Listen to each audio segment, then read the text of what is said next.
Good morning, Harbor. Today, our reading is from Mark chapter 7, starting in verse 24 through 37. And from there he arose and went away to the region of Tyre and Sidon. And he entered a house and did not want anyone to know, yet he could not be hidden. But immediately a woman rose, whose little daughter had an unclean spirit, heard of him, and came and fell down at his feet. Now the woman was a Gentile, a Syrophoenician by birth, and she begged him to cast the demon out of her daughter. And he said to her, "Let the children be fed first, for it is not right to take the children's bread and throw it to the dogs." But she answered him, "Yes, Lord, yet even the dogs under the table eat the children's crumbs." And he said to her, "For this statement you may go your way. The demon has left your daughter." And she went home and found the child lying in bed, and the demon was gone. Then he returned from the region of Tyre and went through Sidon to the Sea of Galilee, in the region of the Decapolis, and they brought to him a man who was deaf and had a speech impediment. And they begged him to lay his hand on him, and taking him aside from the crowd privately, he put his fingers into his ear, and after spitting, touched his tongue, and looking up to heaven, he sighed and said to him, "Ephatha," that is, "be opened." And his ears were opened, and his tongue was released, and he spoke plainly. And Jesus charged them to tell no one. But the more he charged them, the more zealously they proclaimed it. And they were astonished beyond measure, saying, "He has done all things well, and even makes the deaf hear and the mute speak." This is the word of the Lord. Please be seated.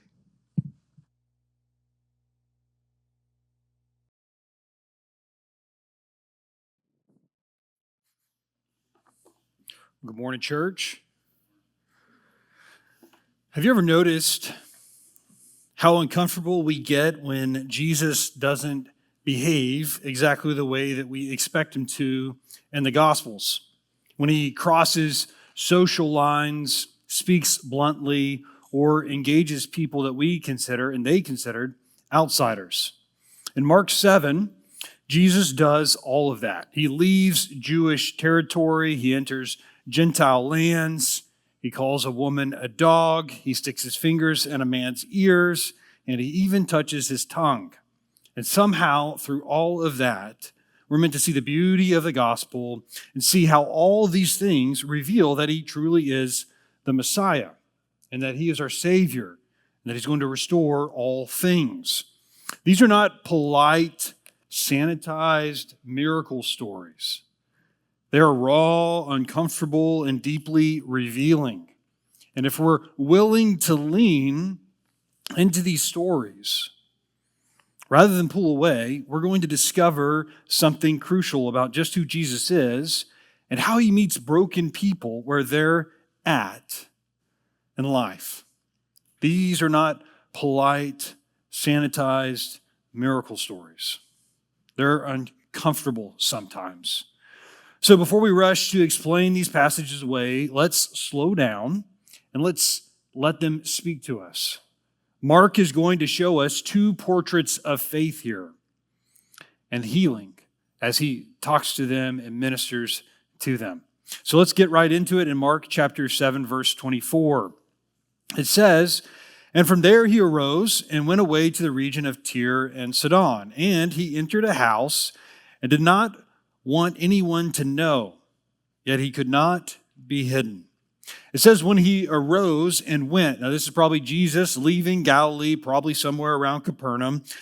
And he is leaving Jewish territory and he is moving into Gentile lands. The region of Tyre and Sidon, they're sort of Phoenician port areas under Roman rule. They're in modern Lebanon. And he attempts to go into a home secretly, likely because he needed a time of rest with his disciples in order to train them, to minister to them and disciple them.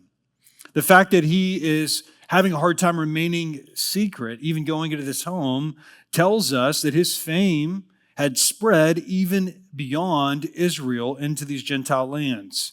Even the Gentiles had heard about Jesus. Now there's this verse here that sort of subtly signals how in Mark's gospel, Jesus begins engaging directly with non-Jews, letting us know that faith in Christ is what includes God's people into his redemptive plan and into his family. This movement beyond Israel's borders, it carries with it a real theological weight. The Messiah's compassion, his mission, they're all extending into the wider non-Jewish world. The gospel and Christ are for all people. And thankfully, that includes us here today. Now, while in Gentile lands, look who he comes across in verses 25 through 26. It says, "But immediately a woman whose little daughter had an unclean spirit heard of him and came and fell down at his feet. Now the woman was a Gentile, a Syrophoenician by birth, and she begged him to cast the demon out of her daughter.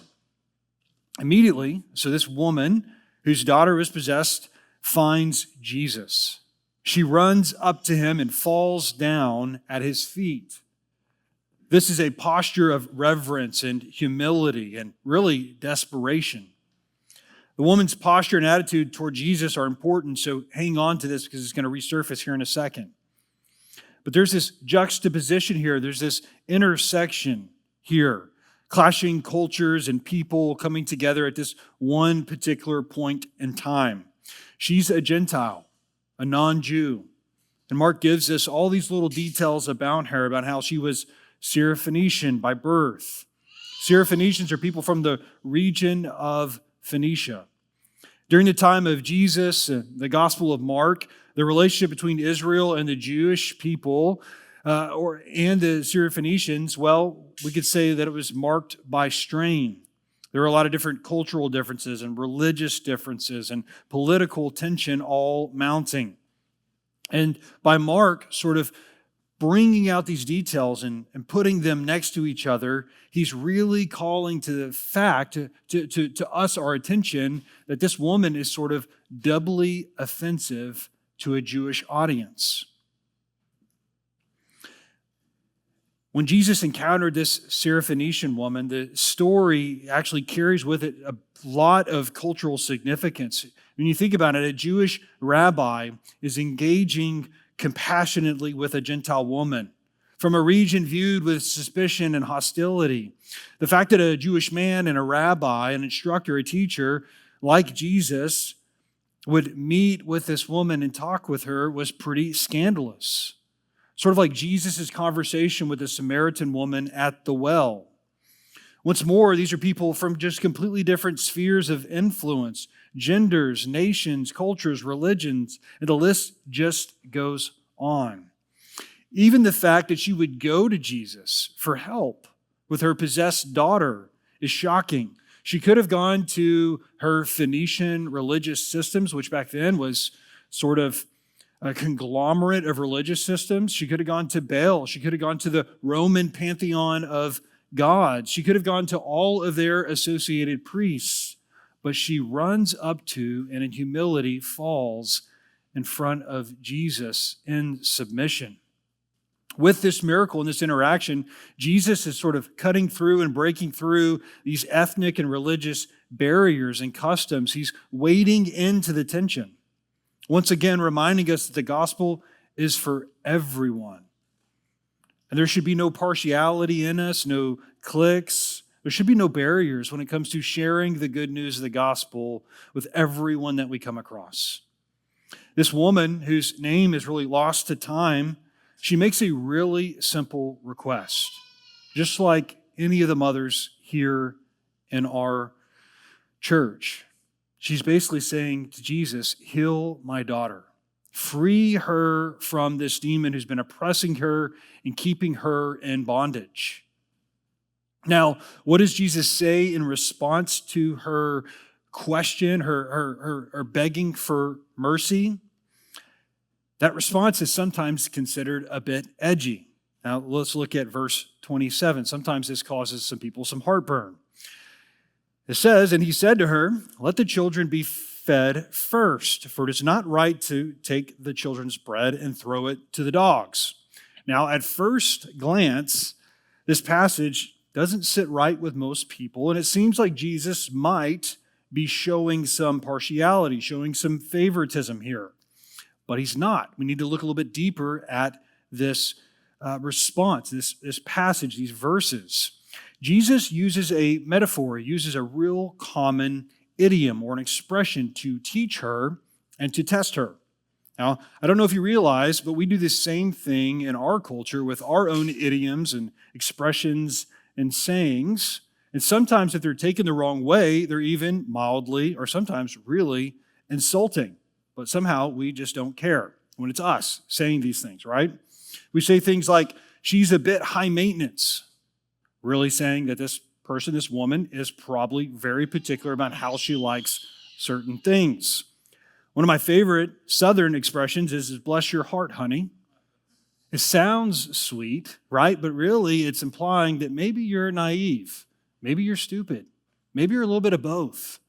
One of my other favorite ones is when people say, with all due respect, and then they proceed to say the most disrespectful thing possible to you, as if somehow that's a cover for it. So when Jesus uses a common idiom or expression, I think we should maybe get off of our high horse a little bit here. Now, there are three elements here in Jesus' response, and I'll read it again. He says, let the children be fed first, for it is not right to take the children's bread and throw it to the dogs. So there are three sort of elements or comparisons here in this analogy or metaphor here that he's using. There's the children, there's the bread, and there are the dogs. Children are the Jewish people. Dogs are the Gentiles. The bread is Jesus' message and the good news of the gospel. So this expression really simply paints a picture that it's not right for us to give to give the main course of food to the family dog instead of his own children. Notice it says, let the children be fed first. Jesus is implying that his first priority or responsibility was to share the gospel with the Jews, the fact that the kingdom has come. This is in specific fulfillment of Old Testament prophecy. And the Jews were intended to be the ones who would then carry forth the message of the gospel, the good news of the gospel, and that the kingdom was at hand. Now it says, let the children be fed first. This is implying that the gospel was always going to be brought to the Gentiles, as it is right here in this message, right there in this passage with this woman and Jesus. The Gentiles were always part of God's redemptive plan, and we see that in the Old Testament in various different places. He's just communicating that at this stage of his public ministry, his priority was reaching the Jews, and it's very clear throughout the Gospels and other places in the Old Testament that the Jews then were supposed to be the light to the world and bring this message forward. And it's also very clear in the Gospels, like we see here, that Jesus does share the gospel with the Gentiles or non-Jews, like that Samaritan woman at the well. Now, when he says, throw it to the dogs, this does sound a little bit like a pejorative or an insult at first. It sounds like he is calling her and the Gentiles dogs, and this was a common expression back then, a common title for Gentiles. They were called dogs. Now, for the Jews, they sort of had two different categories for dogs. They had sort of mangy street dogs, sort of these unclean scavenger dogs that might like roam around in packs. And then they had a category for more useful dogs, like guard dogs who would protect their house or protect their sheep or their goats or their livestock. Gentiles in these nearby cities, like here in Sidon and Tyre, they also would sometimes keep small house dogs, like my rat terrier. Now, Jesus could have used the Greek word for a snarling angry scavenger dog, but he doesn't. He uses that Greek word for a little house dog. So even Jesus here is softening this idiom and this expression. But Jesus is not insulting her. He's testing her. He is teaching her and the disciples. And look at how this woman responds in verse 28. She's not offended. Verse 28, but she answered him, "Yes, Lord, yet even the dogs under the table eat the children's crumbs." Now look at her first words there. It sets the tone for her very thoughtful response. She starts by saying, "Yes, Lord." This shows her humble faith in Jesus and her worshipful attitude. She's calling Jesus, this Jewish teacher, Lord. It's like she knew that she was sinful and undeserving of God's blessing or even mercy and grace. And look closely at her response. She acknowledges everything that Jesus says. She acknowledges that it's true. Yes, Lord. Her reply is probably one of the sharpest theological responses in the gospel by a mere human. She correctly understands the metaphor and then extends it without denying it. She realized the priority of Israel in Jesus' unfolding redemptive plan and his unfolding public ministry.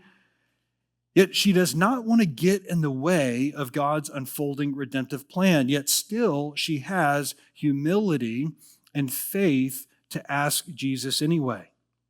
Let just a morsel, a crumb, the excess of your table fall off on us Gentiles.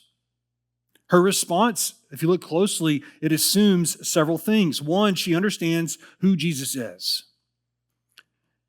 Two, she understands her position in relation to him. And then her response assumes that Jesus is not a reluctant giver, but really the source of all true and good gifts.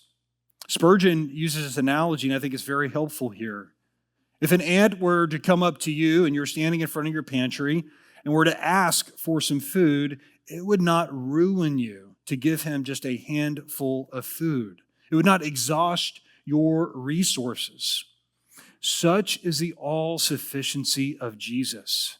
Such is the all-sufficient grace and mercy of Jesus that even a morsel or a crumb from Jesus, who is omnipotent, all-powerful, is far more than enough to heal this woman's child, your marriage, your parenting, your addictions.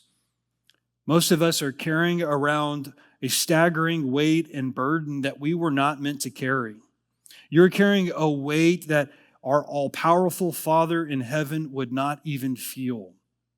What seems to be a crushing burden to you is but a speck of dust to God. This is what is so beautiful about our response. She doesn't ask him to change his plans. She doesn't deliver a counter argument. She just asks for a little bit of grace. That's all that we can do. She trusts and she rests in the all-sufficient grace and mercy of Jesus, knowing that a crumb off the king's table is more than enough to quench the hunger of us finite humans. For everyone who takes offense here to Jesus' words, accuses him of being sort of flippant or maybe partial, notice that this woman is not offended at all. She accepts Jesus' illustration without offense, and she places herself entirely at Jesus' mercy. Her humility, it stands in stark contrast to all of the religious leaders that we've seen so far in the Gospel of Mark.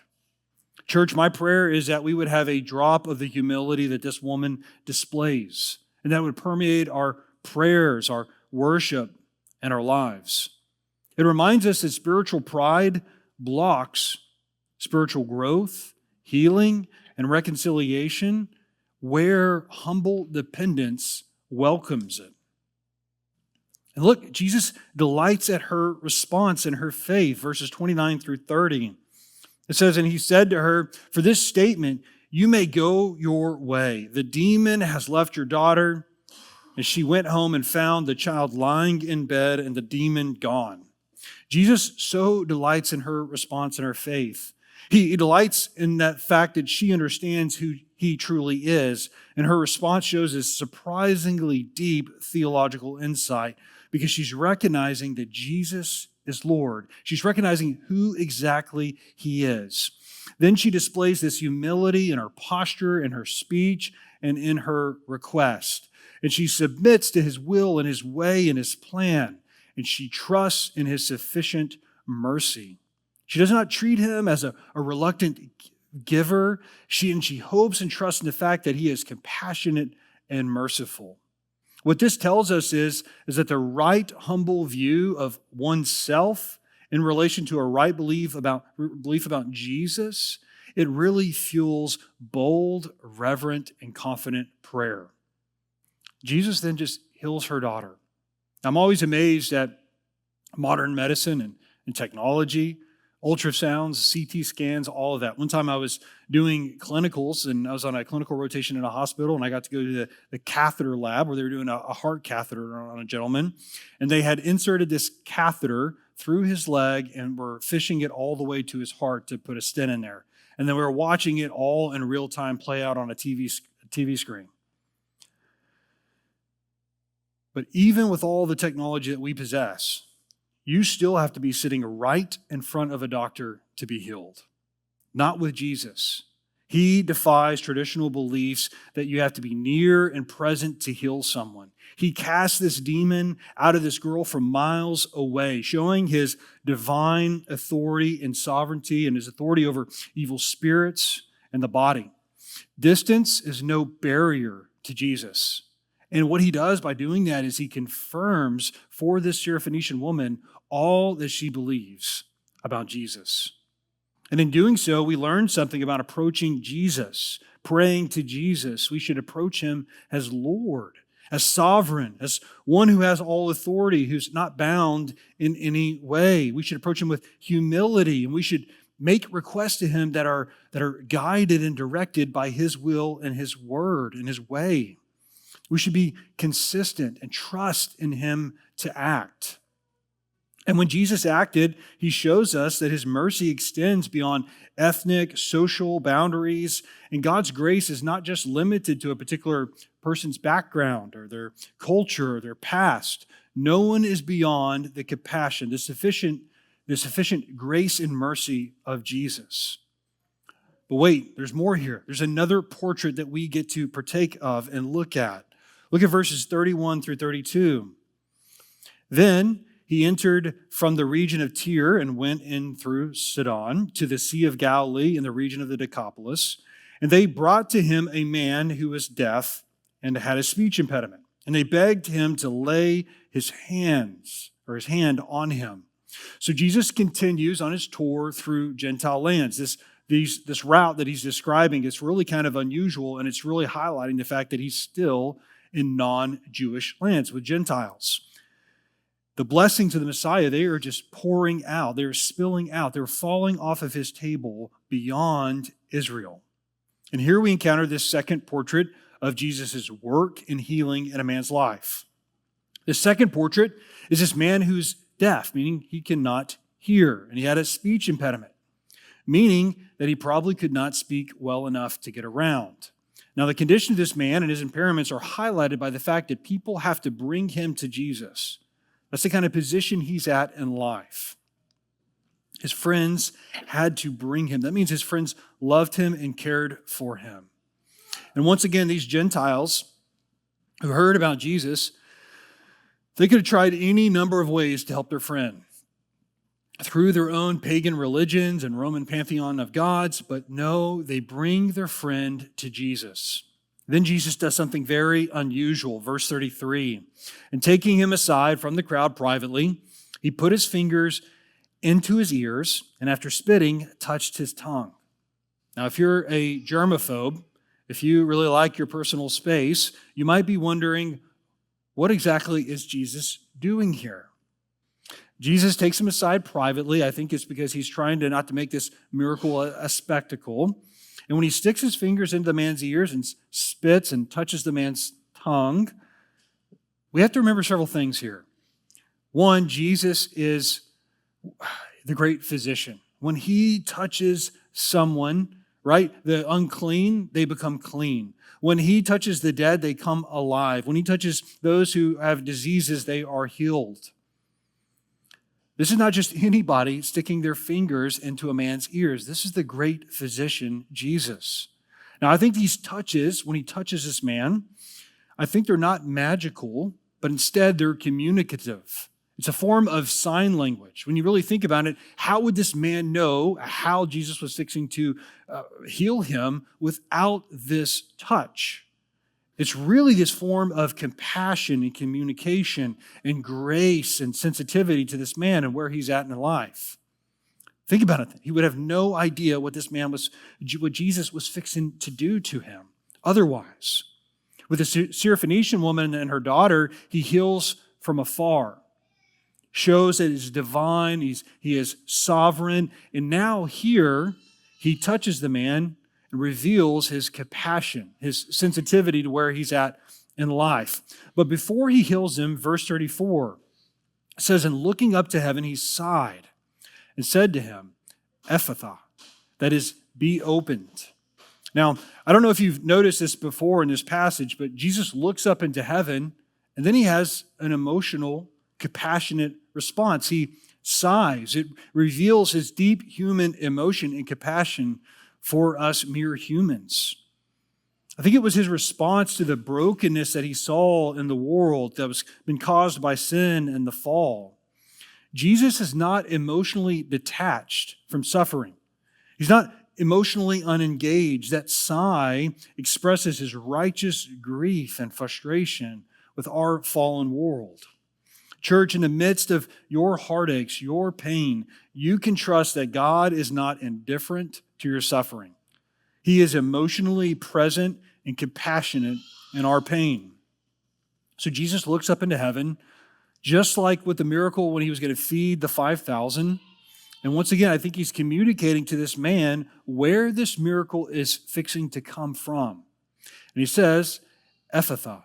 Ephphatha, Mark translates for us in this next clause, because this is Aramaic, and he translates it for us. He says, it means to be opened. Now, the Bible is written in 3 languages. The Old Testament is primarily written in Hebrew, and there's portions of Daniel written in Aramaic. And the New Testament is written in Greek or Koine Greek, and there's some phrases that Jesus uses that are translated into Aramaic. But Greek was sort of like English is today. It's sort of like the universal language. When you travel overseas, you can generally find someone that speaks English, similar for them for Greek. But the speaking language for Jesus and his disciples was Aramaic. And so by Mark preserving Jesus' words here, it lets us know that Mark preserved the eyewitness testimony of the apostles. I used to do this in police reports, and it took me a little bit to get used to it, but I would write down exactly what the suspect said. And one attorney, when I was in trial, actually brought up the fact that those statements in their original form, they point to the accuracy and the reliability of the witness testimony. So this lets us know that Mark knew that his gospel account would be read by Gentiles who do not speak Aramaic. It lets us know that Mark knew and thought that his gospel account, when he wrote it down, would be circulated among the churches. And that includes us, people who are not Jewish or understand Aramaic. And this all reminds us of just the reliability, the historical reliability of the scriptures. And once Jesus speaks those words and commands his ears and mouth to be opened and freed, look at what happens in verses 35 through 37. It says, and his ears were opened. His tongue was released, and he spoke plainly, and Jesus charged them to tell no one. But the more he charged them, the more zealously they proclaimed it. And they were astonished beyond measure, saying, he has done all things well. He even makes the deaf hear and the mute speak. So Jesus speaks, and it happens immediately. Just as soon as he speaks it, it occurs. This should call to mind for you Genesis, where God's word is spoken, and then it immediately accomplishes its purpose. His ears are opened, his tongue is released, and he speaks perfectly. Now, this also is in fulfillment of specific Old Testament prophecy again. The man's condition and healing, they perfectly echo and mirror Isaiah chapter 34, verses 5 through 6. These are verses that are speaking about what's going to happen when the Messiah arrives and comes. Isaiah 35, verses 5 through 6, it says, "Then the eyes of the blind shall be opened, the ears of the deaf unstopped. Then shall the lame man leap like a deer, and the tongue of the mute sing for joy.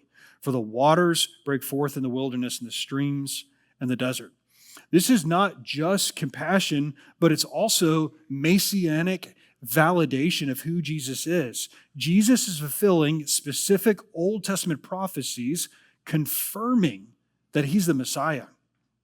Mark places sort of these two stories side by side, sort of to present us with this powerful, unified picture of who Jesus is, that he is the Messiah, that he is the great physician. We're meant to come to him. He's there in Gentile territory, far from the center of sort of religious powers there in Israel, and is showing his blessing overflowing out of Israel to all of us Gentiles. There's this picture of a desperate mother receives mercy with nothing but humble faith, and a broken man who's restored through a personal, compassionate touch of Christ. And together they remind us that Jesus is both sovereign and he's near, both all-powerful and also deeply compassionate. So I think there's two things that we should take away. I want you to grab a hold of here. First, we're encouraged here by these passages to come to Jesus humbly, but with persistent faith. The Syrophoenician woman, she teaches us that humility is not weakness, but it's actually spiritual clarity. She knew who Jesus was. She knew who she was in relation to Jesus. And she trusted that even a crumb of his grace was sufficient. It was enough. Many of us hesitate to come to Christ because we feel unworthy. We feel ashamed. Maybe we feel afraid of being turned away. But this passage shows us that Jesus does not reject humble faith. He doesn't reject humble submission. When we approach him, it's not out of entitlement, but instead out of dependence. We find that his mercy is abundant and his grace is never scarce towards us. Second, we are encouraged to trust that Jesus is not indifferent to our suffering, no matter how we feel, or if we feel isolated or are far from Jesus. When Jesus sighs over this deaf man, when he communicates with him effectively what he's fixing to do, we see that the heart of Jesus, the heart of God toward our broken world, towards us. Christ is not distant, he's not cold, he's not detached from our pain. Instead, he enters it, he touches it, he speaks life into it. Whether that healing comes instantly, gradually, or maybe it awaits our final restoration when Christ returns again, we can trust that Jesus sees, he hears, and he cares. He still says, be opened to lives bound by sin, sorrow, fear, and suffering. Jesus, this same Jesus who crossed boundaries, he welcomed outsiders, healed the broken, fulfilled God's promises, is this same Jesus that we worship this morning. Come to him humbly, trust him fully, rest in the truth of verse 37. He has done all things well.